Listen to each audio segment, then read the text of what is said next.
Hello everybody, welcome back to another Saturday vlog where I'll try to do as few weird things with my face as possible. I don't know why I do that because I feel like I'm speaking normally, but then I look back at the video and I'm like, wow, what am I doing with my face? But okay, that's another matter for another time. Anyway, I hope you're doing well. Things here have been kind of warm. It's been a very tropical week, which is always a bit tricky because I don't know what to wear, particularly because outside during the daytime it'll be super hot, but the office where I work has, I don't know, an issue I guess with the heating. It's like the building's position means that half of the building is in the sunshine until about 3 o'clock in the afternoon, and then the other half is in the sunshine. That means the other half where I work is cold for the first half of the day, or actually the first 3/4 of the day.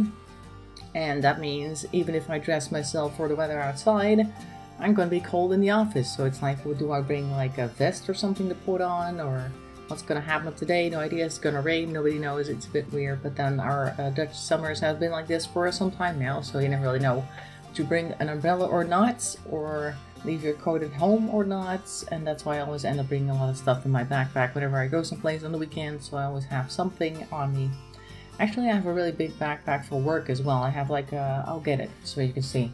There. So I'm one of those people who likes to be prepared for every eventuality, and that means I like to take stuff with me when I go someplace. And during the week, since I spend so much time away from home at work, that means I bring a lot of things. So I end up going to work with this. Oh, I don't know if you're going to be able to see all that. It's pretty thick, fairly long as well. It comes to that here, and I put it on my lap. I'd say it's about 2 feet tall and about 1 foot wide, and it's full of stuff. And basically everything that I have in here is things like extra deodorant, things for my face, like extra compact stuff, like these types of things.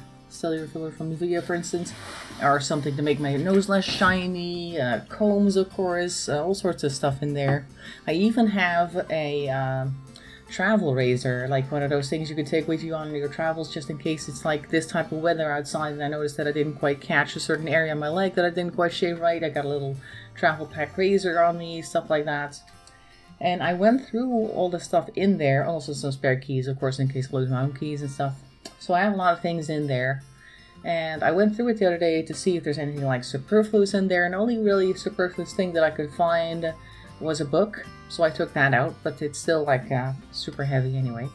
So I got that, and then I'm thinking, do I want to bring a coat in the morning or do I not? Because in the evening or the afternoon when I go home, leave my cold office, it's going to be super hot, so I won't need a coat, and then I try and stuff it into that bag and it gets super, even bigger than it already is. So the weather is a little bit annoying during daytime as well as night. Because at night I just either keep the window open and sleep half under my covers, like a little technique that I think I talked about last year as well, that keeps me somewhat in the right temperature range. Got an itch here, hang on. Or I'm gonna keep the window open so I got a little bit of cold airflow coming in to cool down the house. In case you're wondering what the half covering technique is, I'm one of those people that can't sleep without a blanket, so I always have to have something on me. So what I do is I take my blanket and I like cover half my body with the blanket, and the other half is exposed to the room temperature. Now the room temperature is going to be hot because it's hot in the entire house, but because the part of me that's under the blanket is feeling even hotter, that means the side that's on the room temperature side feels cool.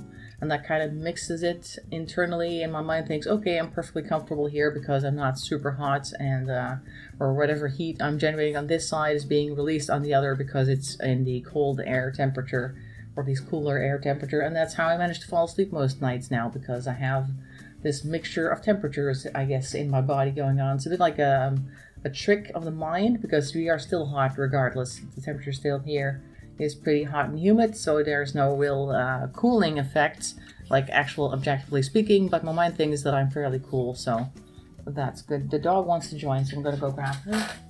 And, oh, come on, there you go. This one over here has a bit of a personal issue because we have a lot of weeds in the area that kind of hook into her hair.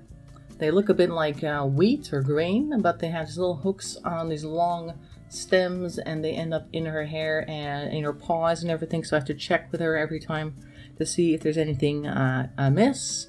And often she'll let me know by just scratching at certain areas that she normally doesn't scratch at, and then I go take a look, and usually I'll find one of those little barb things, or burrs. There's also burrs in the area over here, so there's lots of things here that personally will bother her, and she'll have to get me to help her with that. Other than that, she's doing okay. Well, of course, she's also suffering a bit from the heat, so she stays mostly in the hallway where it's nice and cool by the front door, because the front door is never in the sun, so that's always a nice cool place for her.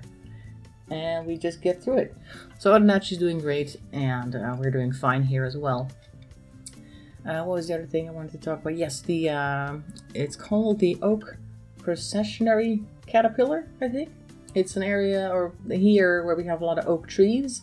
I never really noticed that we had these caterpillars in the past. It seems to be like a thing that's really developed over the past few years. I don't know how that happened, but we have a lot of them.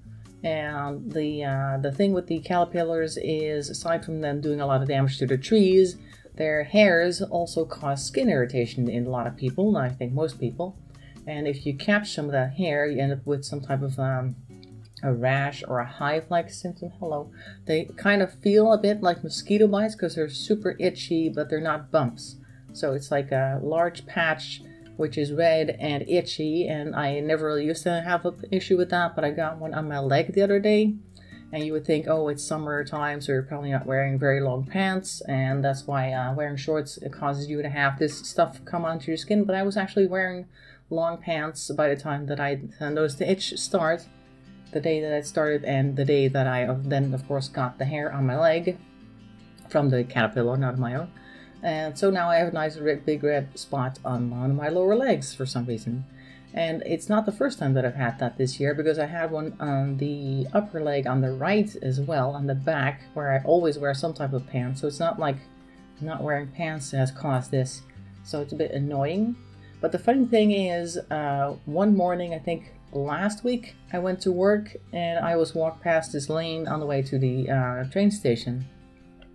And I'm looking down and I see these, they look like twigs, but when I look at them a little closer, they're moving. So I take a look at them again, and they're like, hey, I see that this is like a whole conga line of caterpillars. And I was like, oh, that's kind of funny.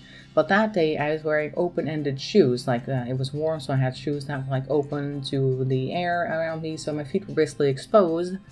But I never had any of that hair end up on my feet, so that's interesting. Even as I was standing there looking at them and kind of laughing at how funny it is that they follow each other, because they literally follow each other. That's why they're called processional caterpillars.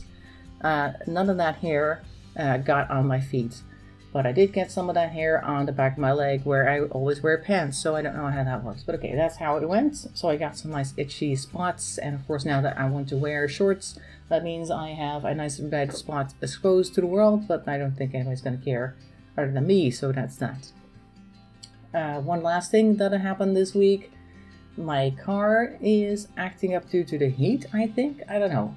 I have to go into that a little bit more. I also talked about it during the stream yesterday, Minecraft stream, that my gas pedal tends to be very sensitive. Now, I know I'm not the world's best driver, so probably there's like something there as well. And some people might say, hey, maybe you want to wear like less thick shoes to try and feel the pedals better and stuff like that. But I've literally been driving with just socks on, and yesterday, because I was wearing slippers before, I was driving with my bare feet. So there's no not knowing exactly how much I'm pushing the pedal, because I'm right on there and I'm feeling everything with my skin. And I was touching the pedal, and the first millimeter that I pressed it down, nothing happened. And as soon as something did happen, as soon as the gas pedal did react, it went like this. Like, okay, wow, what's happening here? And I'm thinking maybe the heat is causing something to do with the fuel maybe burning faster, or I don't know what it is. It just seems a little odd, and it makes me look like a terrible driver, which I always hate because I don't want to draw any attention while driving, because, you know, woman driver and all that, so we don't want to cause the stereotype to progress in that way.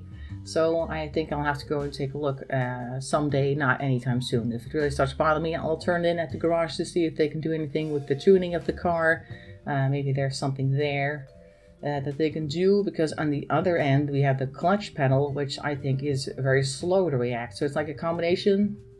My clutch pedal has to be pretty much 80% back in its original resting position before the car starts to move, and then combine that with my super active gas pedal. I'm constantly looking like in some type of car rodeo, and I'm not very happy with that, so I'll probably have to go have that checked out at some points. But once I'm actually moving, everything's okay. I just need to get like that first... Oh, you want to go now? Okay. The first getting the car moving part is where most of the trouble is for me, and I might have to start using the car more soon anyway, because the train is getting busier.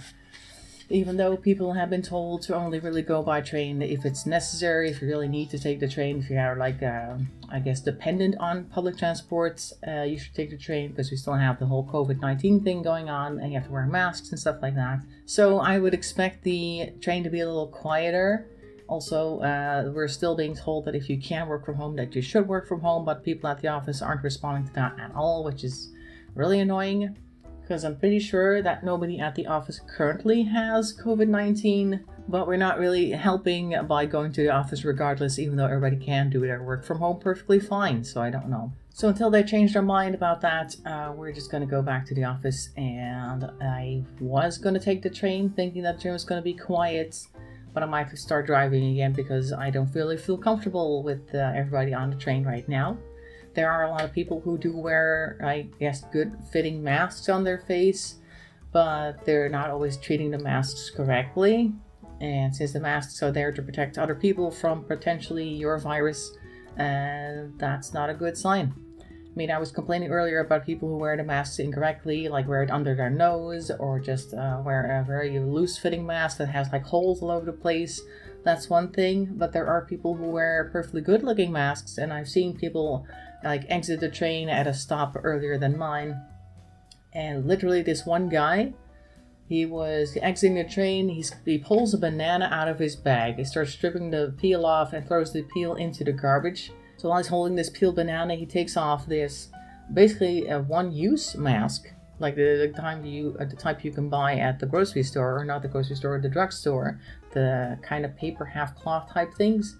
And he puts that in his bag, like he's going to use that again, even though it's a one-use item. And then he starts eating this banana, like straight out of his hand. I'm like, okay, great.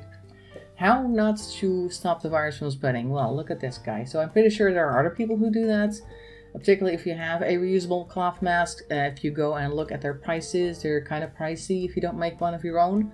And I imagine that people will buy maybe 2 of them and then think that that's enough, and then they don't have to buy anymore. They can just wear the one the other day, or maybe during a couple of days, and then wash that and then put the other one on. But in the meantime, you've already collected a bunch of virus stuff on the mask that you keep reusing, and that's also not going to end well. So that's pretty much all the complaining I had to do this week, except for one thing. I don't know if any of you guys follow her, but I'm pretty sure some of you do. Jenna Marbles made a video apologizing for some of the stuff that she did in the past, and that's good. But I also don't really like that it now kind of comes across as she's been bullied out of making videos on YouTube, because as far as I'm aware, she's grown a lot over the years, and she's actually been really mature and very thoughtful. That's the word I'm looking for. And so to see her leaving the platform, even if it's only temporary, and other people who have done much worse have not apologized and are basically just continuously getting support, staying on the platform is a bit annoying, and I think the things should be reversed. But okay, that's a personal note.